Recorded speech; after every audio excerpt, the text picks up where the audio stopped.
The massive Rexian armada tears a hole in spacetime at the edge of the Sol system, thousands of biomechanical warships emerging in perfect, unsettling formation. Commander Sarah Chen's blood runs cold as her patrol ship's sensors scream warnings, each alien vessel bristling with weapons technology that makes Earth's most advanced arsenals look like stone tools. "My God," whispers her second-in-command, Lieutenant Rivera, face illuminated by the crimson emergency lights. There must be thousands. Chen, recently demoted for excessive creative thinking during a war game simulation, stares at the tactical display as a plan forms. The UEAS Defiant, her ship, is humanity's most advanced stealth scout, equipped with experimental tech even most admirals don't know exists. "They've locked onto us," calls out her sensor officer, panic rising. Communications are being jammed on all frequencies. In the moment that follows, Chen makes the call that will alter the course of human history. Emergency Protocol Omega. Power down everything except life support and passive sensors. Now, the Defiant goes dark, drifting silently into Neptune's rings as the alien armada glides past like sharks circling prey. Through the viewport, Chen watches a detachment of smaller ships break formation, heading toward the inner planets, toward Earth. "They don't know we're here," Chen whispers, her mind racing through possibilities as she studies the strange, shifting patterns on the hull of the nearest Phyrexian vessel. "And they have no idea what humans are capable of when backed into a corner." She turns to her trembling crew, eyes burning with determination. "We are literally all that stands between humanity and extinction. So let's show these hive-minded bastards why they should have picked another species to mess with. If we attack now, we die," Chen tells her officers in the Defiant's dimly lit war room. "But if we understand them, truly understand them, we might find a weakness." Using the Defiant's advanced stealth systems, they shadow the Phyrexian rear guard. 3 crew members are lost when a sensor probe drifts too close to an alien destroyer, dissolved into component atoms by defenses that activate without warning. The remaining crew watches in horrified silence as the Phyrexian ships don't even pause. "They didn't even care enough to confirm the kill," mutters Chen's weapons officer, pale with rage. During a high-risk maneuver through an asteroid field, Chen notices something odd. Phyrexian vessels move with perfect synchronization, avoiding obstacles with a precision that seems impossible unless they're not communicating, she realizes, watching the tactical display. They're sharing thoughts. One mind, millions of bodies. The Defiant carries experimental quantum analysis equipment, mothballed after the Senate cut funding. Chief Engineer Takahashi, against regulations, kept it operational just in case. That decision now gives humanity a fighting chance. The equipment sits in the rarely used science bay, covered in protective sheeting. When Takahashi powers it up, the air fills with the scent of ozone and the soft hum of quantum processors. For 3 days, they capture and analyze the strange fluctuations emanating from the Phyrexian fleet, operating on minimal power to avoid detection. "It's maddening," Chen mutters on the 3rd night, rubbing her bloodshot eyes. She hasn't slept more than 2 hours at a stretch since the invasion began. "We're missing something fundamental." Takahashi, equally exhausted, nods toward the 3D projection of the Phyrexian fleet. "Look at the formation structure. The smaller ships always maintain precise distances from the larger vessels, like electrons orbiting a nucleus." Lieutenant Rivera, who'd majored in xenobiology before joining the Navy, leans forward, "Or like neurons in a brain, connecting to form a neural network." The comment triggers something in Chen's mind. "Araya," she calls to the ship's AI. "Run a comparative analysis between these Phyrexian formation patterns and human neural networks." The AI silently processes for 47 seconds, an eternity for a quantum system. Match found. 89.7% correlation with advanced organic neural architectures, specifically the distributed processing model observed in cephalopod nervous systems. Chen exchanges a startled look with Rivera. cephalopods, like octopuses. Correct, Araya confirms. Octopuses possess distributed neural ganglia throughout their body, allowing semi-autonomous function of limbs while maintaining central consciousness. Takahashi's eyes widen. The larger ships, they're not just command vessels. They're ganglia. Chen finishes, processing nodes for a distributed mind. A sudden alert interrupts their breakthrough. Proximity warning from their perimeter sensors. A Vrexian scout ship, separated from the main fleet, is approaching their hiding spot behind Saturn's moon Phoebe. Power down everything, Chen orders, even life support. We can survive on emergency oxygen for 20 minutes. The Defiant goes completely dark. Through the viewport, they watch the alien vessel glide past, its hull shifting and pulsing with that disturbing internal light. For 18 excruciating minutes, they hold their breath, watching as the scout investigates the debris field where they're hidden. Just as oxygen levels become critical, the alien ship moves away, apparently satisfied there's nothing of interest. As systems cautiously reactivate, Chen receives a transmission, fragmented but clear enough to understand. Resistance fighters in Earth's Himalayan region have managed to capture a damaged Vrexian ground unit. The video shows something horrifying. What appears to be a seamless fusion of mechanical components with biological tissue that resembles a human nervous system. They're not just mimicking neural networks, Rivera whispers. They're incorporating them. From conquered species. Chen's expression hardens. That confirms it. Each larger vessel isn't just coordinating ships, it's processing the absorbed consciousness of entire civilizations. Takahashi's voice is grim. If we disrupt those nodes, we might free the minds trapped inside. Chen completes his thought. A dangerous plan forming, while giving the Vrexians their first taste of something they've never experienced. What's that? Asks Rivera. Confusion. Chen answers, eyes gleaming with determination. Pure, human-made chaos. Remind me why we're not just shooting them. Asks Lieutenant Rivera as Chen finalizes her modifications to the quantum emitter. Because that would be like throwing rocks at a tsunami. Chen replies, fingers dancing across the console. We need to be smarter. We need to be human. The plan is audacious, bordering on insane. Chen has modified the Defiant's quantum sensors to emit pulses matching Vrexian communication frequencies, carrying a carefully designed payload. Uncertainty. All systems ready. We'll have exactly 12 seconds before their countermeasures detect us, warns Takahashi from engineering. The bridge falls silent as Chen pilots the Defiant within striking distance of a node ship at the fleet's periphery. Time seems to slow as she activates the emitter.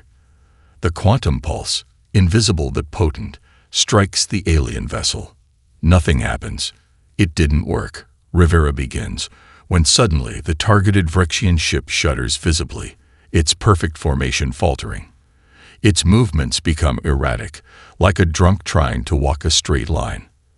What happens next sickens even the most hardened officers on the bridge.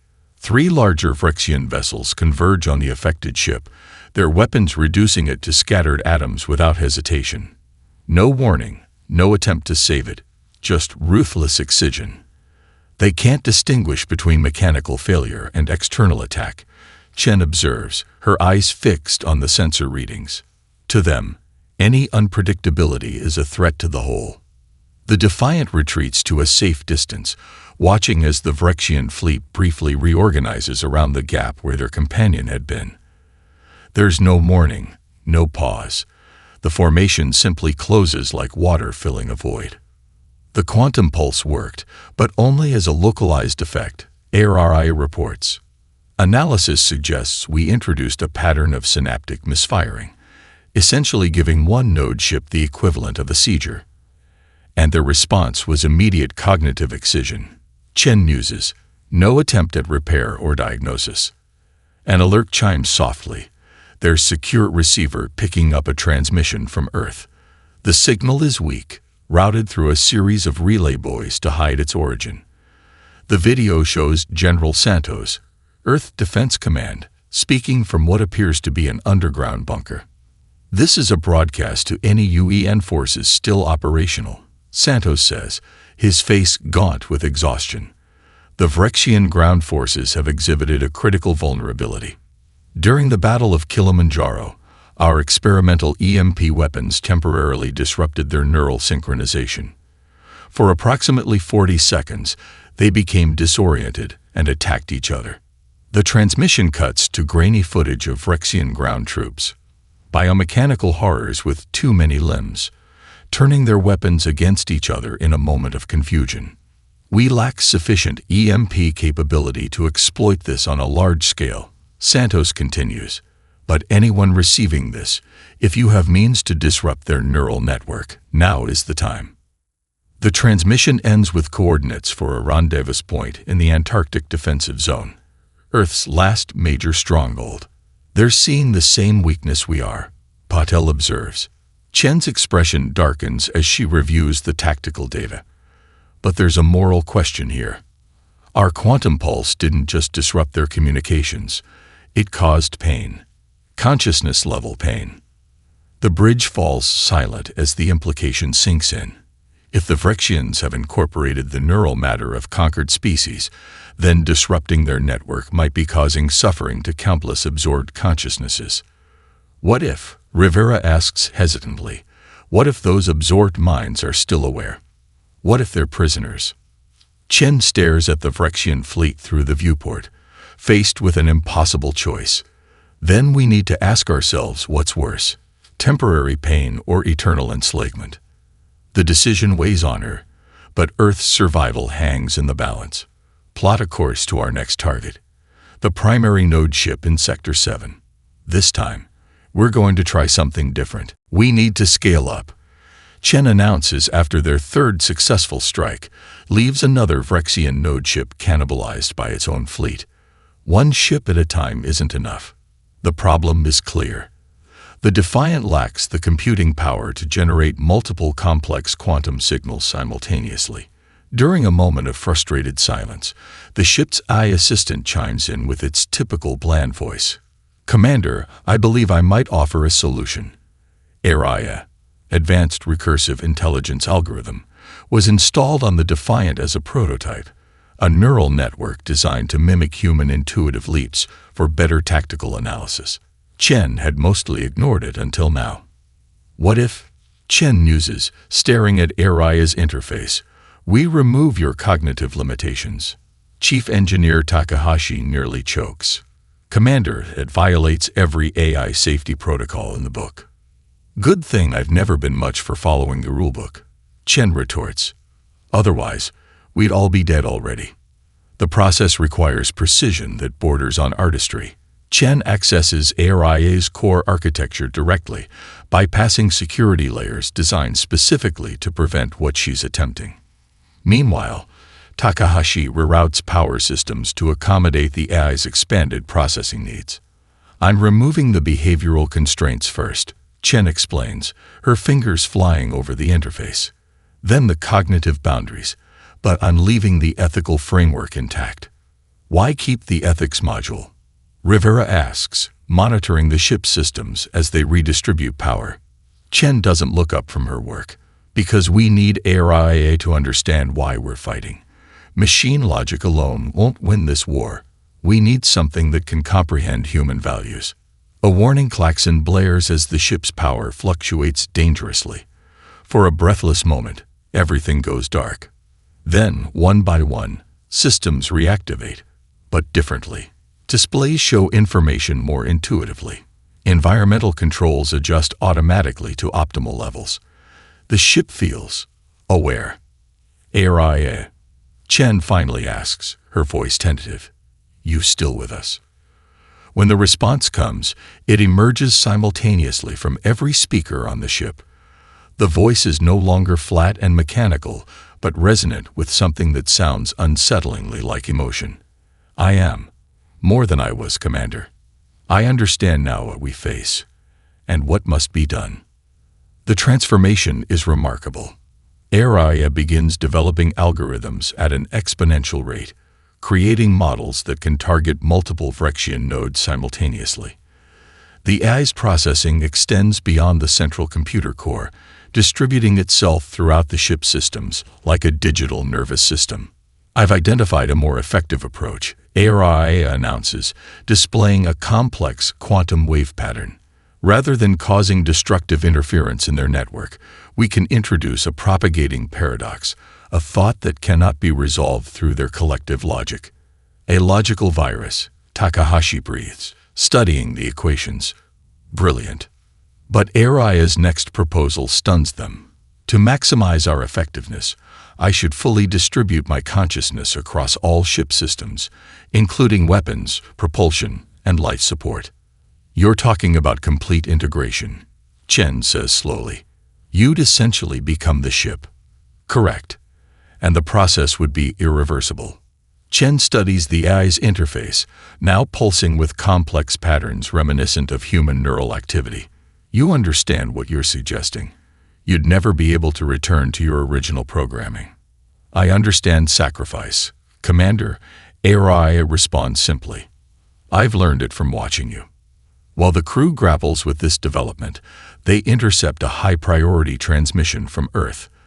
The signal is patched through to the main screen, revealing a scene that steals their breath. Admiral Wang, Chen's former mentor, broadcasting from the ruins of Naval Headquarters in San Diego.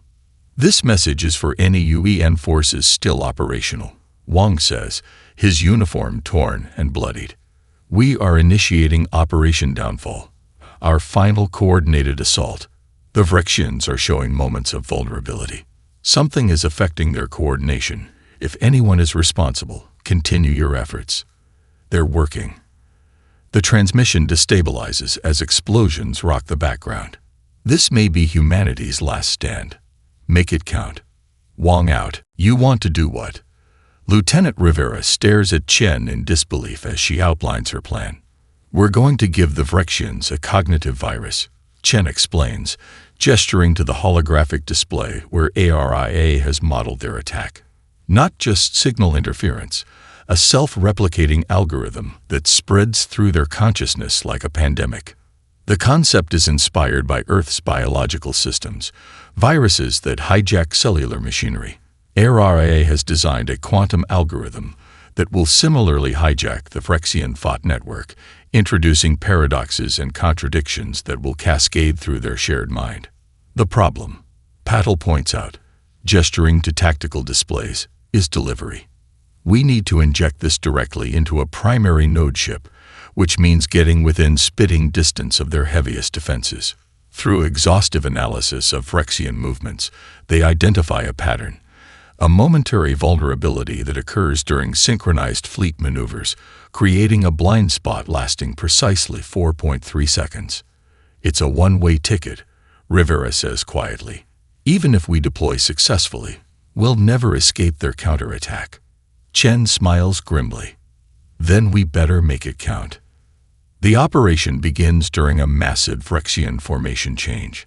The Defiant, running dark with all power diverted to engines and stealth systems, accelerates to dangerous speeds through the momentary gap in their defensive screen.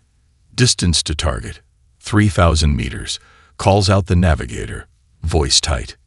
2,000 meters, 1,500. They've detected us. Defensive systems activating. Hold course. Chen orders, knuckles white on the control console. Firing range achieved. ARIA announces.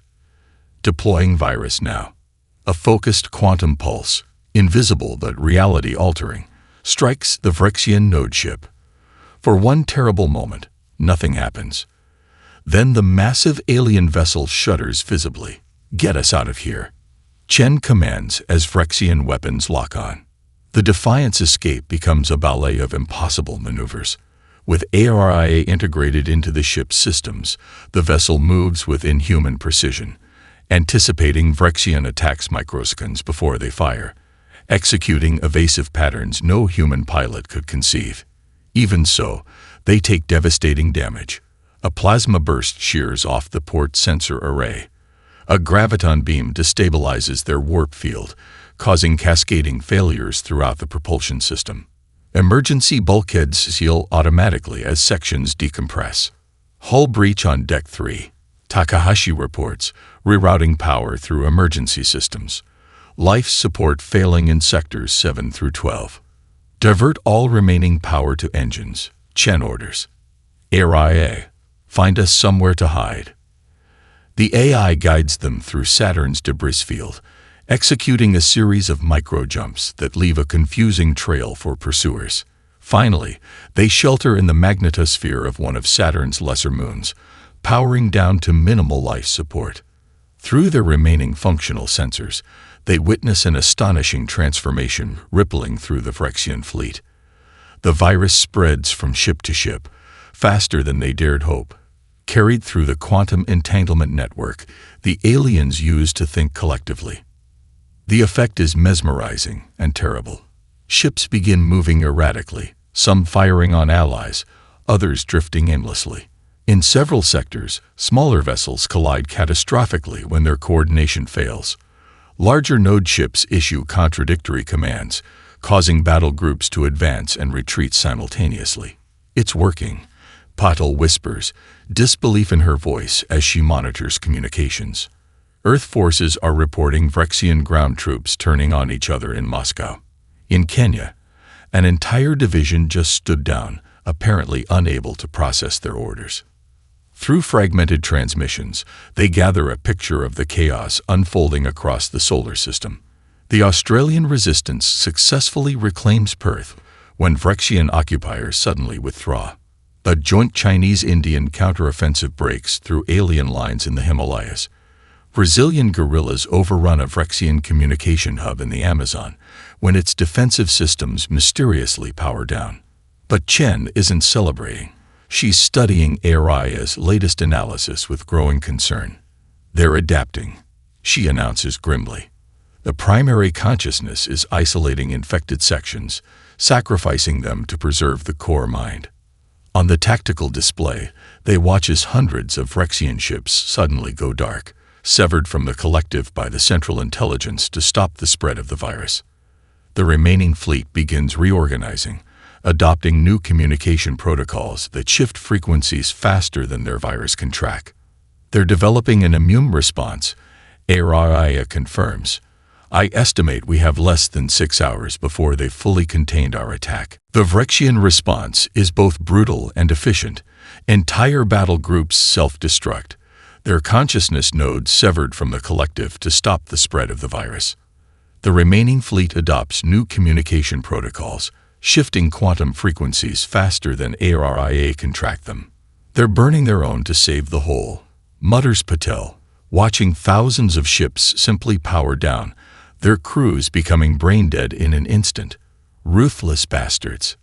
Worse, the Phyrexians deploy specialized hunter-killer ships, sleek, predatory vessels that move with terrifying speed through the solar system, specifically designed to track stealth signatures. They're hunting us, Rivera confirms as proximity alarms blare. And they're getting closer with each sweep. The Defiant is in dire straits. Hull breaches on multiple decks, life support functioning at minimal capacity, and power reserves below 30%. Half the crew is injured, and 3 more died sealing a ruptured coolant line during their escape. Chen finds Takahashi in engineering, the normally meticulous chief now covered in coolant fluid and blood, desperately trying to coax more power from the failing engines. Give me the truth, Chen demands. How long can we keep running? Takahashi doesn't look up from his work. Hours, maybe less. The port antimatter containment field is destabilizing, and if that goes, he doesn't need to finish the sentence. They both know what a containment breach means. In the midst of this crisis, they intercept a high-priority Phyrexian transmission, a visual feed showing their leadership confronting human representatives. The alien commander, speaking through a translation device, issues an ultimatum: surrender or face extinction. Admiral Wong, his uniform torn and bloodied, stands defiantly before the alien. Humanity does not kneel. He responds before being executed on the spot. Something breaks inside Chen watching this. Araya, she calls, returning to the bridge with newfound resolve. Identify the Phyrexian Queen ship. The eye highlights a massive vessel at the fleet's center, twice the size of anything else, with layers of defensive ships surrounding it. Plot a direct course, Chen orders. All remaining power to engines and weapons.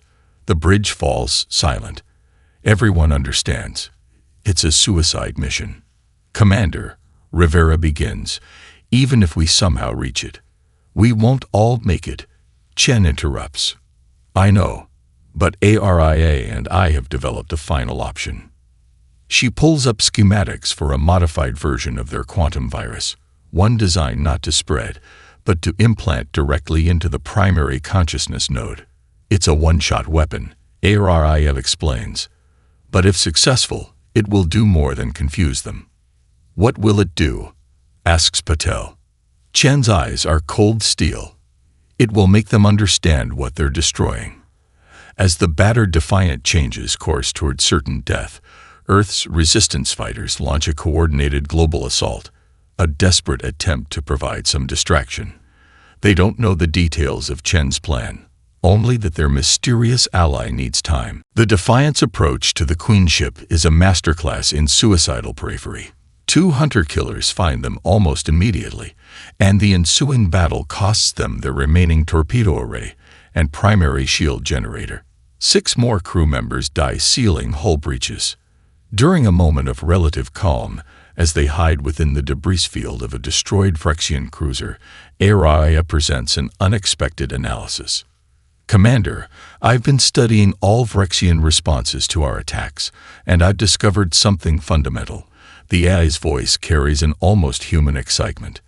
The Phyrexian mind, for all its complexity, lacks something we possess: imagination.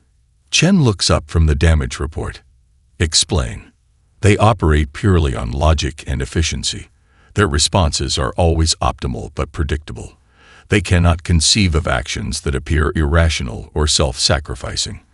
It's why our virus was so effective. It introduced illogical elements they couldn't process. This insight sparks something in Chen's mind.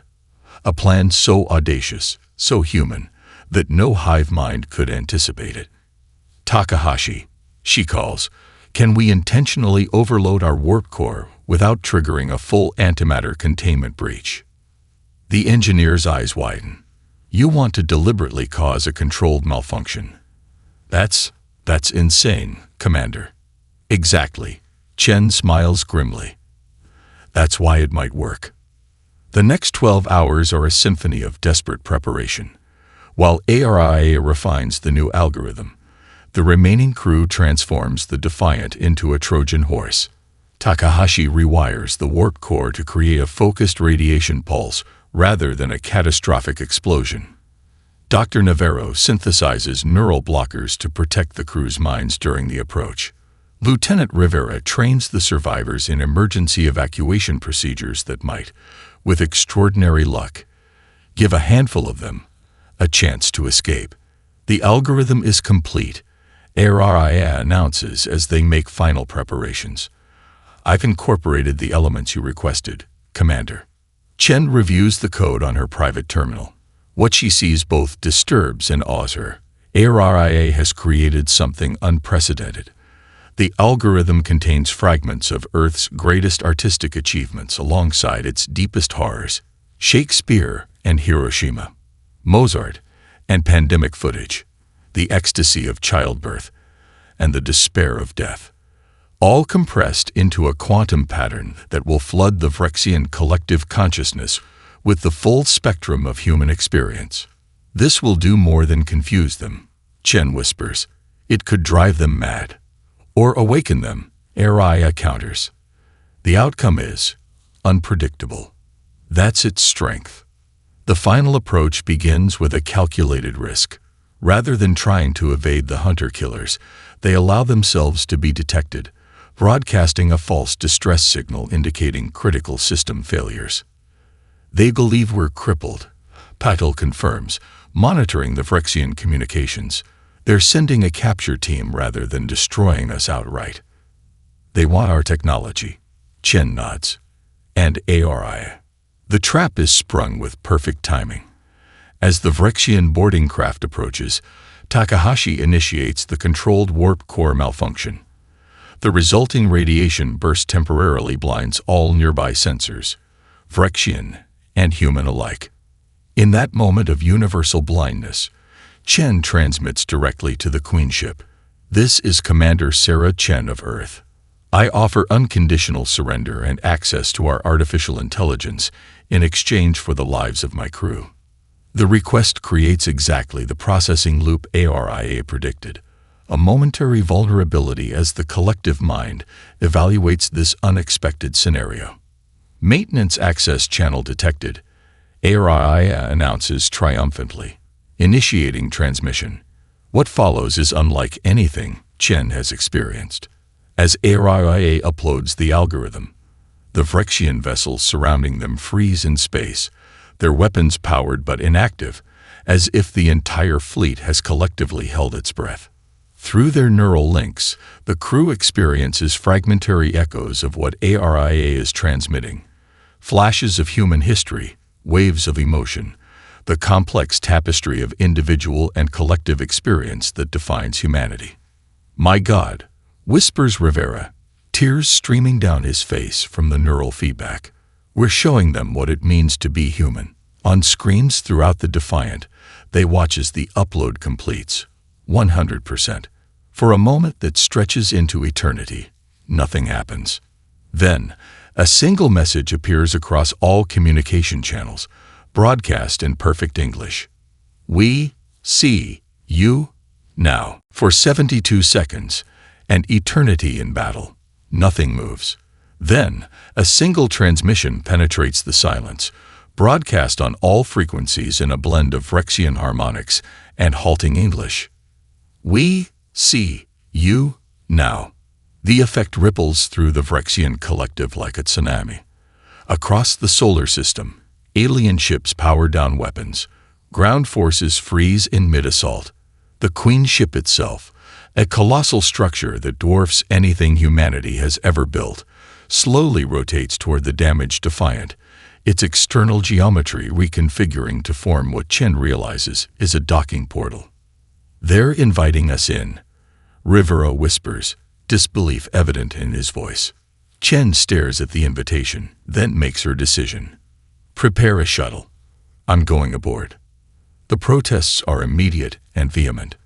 Takahashi argues technological impossibility. Rivera cites military protocol. Dr. Navarro threatens to declare her mentally unfit for command. "This isn't a democracy." Chen cuts them off. "Araya, you're with me. The rest of you will maintain position and prepare for emergency departure if necessary." The shuttle journey to the Queen ship is surreal, passing through the massive Vrexian fleet, now totally passive, their weapons systems powered down. As they approach the colossal vessel, its surface ripples like liquid metal, opening to receive them. The interior defies human architectural concepts. Spaces flow organically, with no clear distinction between technology and structure. What appears to be a greeting party awaits. 3 crystalline entities that shift continuously between recognizable forms from human history: a samurai warrior, a Renaissance scholar, a modern child. "You are Chen." The central entity communicates directly into her mind, its thoughts carrying echoes of billions of consciousness, creator of understanding. Through this connection, Chen learns truths that stagger her. The Vrexians have existed for millennia, expanding across the galaxy in an endless cycle of conquest and absorption. Not from malice, but from an evolutionary imperative, the blind instinct of a collective organism that never questioned its purpose. "We consumed without knowing," the entity conveys. "We absorbed without understanding. Until you showed us what it means to be one and many simultaneously." Chen sees fragmentary images of countless civilizations the Vrexians encountered, some peaceful, some warlike, all ultimately absorbed into the collective. But none had ever fought back with humanity's particular blend of technological ingenuity and irrational courage, and none had ever changed the Vrexians themselves. Human algorithm, beautiful and terrible. The entity struggles to express concepts for which it has no reference. Individual minds, unique perspectives, contradiction without destruction, disagreement without dissolution. Through neural feedback, Chen experiences the massive transformation rippling through the Phyrexian consciousness, billions of absorbed minds stirring to individual awareness while maintaining their connection to the whole. It's not freedom exactly, but a profound awakening to the possibility of individuality within unity. On Earth, bewildered resistance fighters watch as Phyrexian ground forces cease hostilities. In Mumbai, alien soldiers help extract civilians from collapsed buildings. In Antarctica, their medical units provide advanced treatment to wounded humans. In orbit, their ships begin repairing Earth's shattered defense platforms. What happens now? Chen asks, both vocally and mentally. The entity's response resonates with newfound emotional depth. We learn. We remember. We atone. 2 days later, Chen stands on the observation deck of what remains of the International Space Station, watching as Phyrexian vessels systematically rebuild orbital infrastructure. Beside her, Admiral Wang, one of the few high-ranking officers to survive, studies reports of similar reconstruction efforts worldwide. They're keeping their word, Wang says, his voice still carrying traces of disbelief. No demands, no conditions, just helping. Chen nods, watching a Phyrexian engineering team effortlessly repositioning a solar array that would have taken human engineers weeks to maneuver.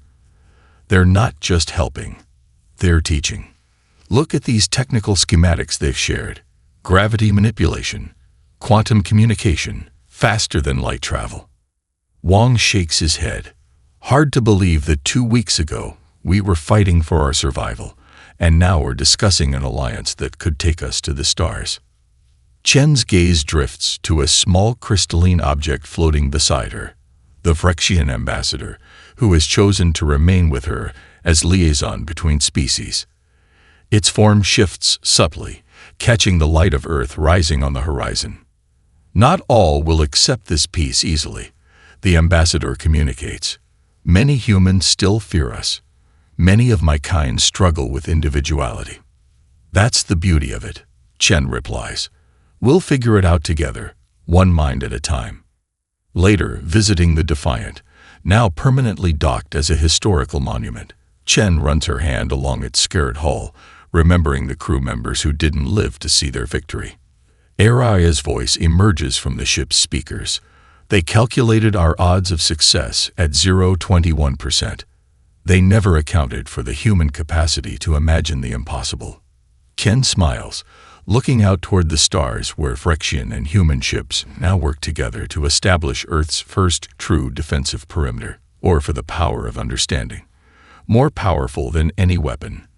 The ability to truly see each other as we are.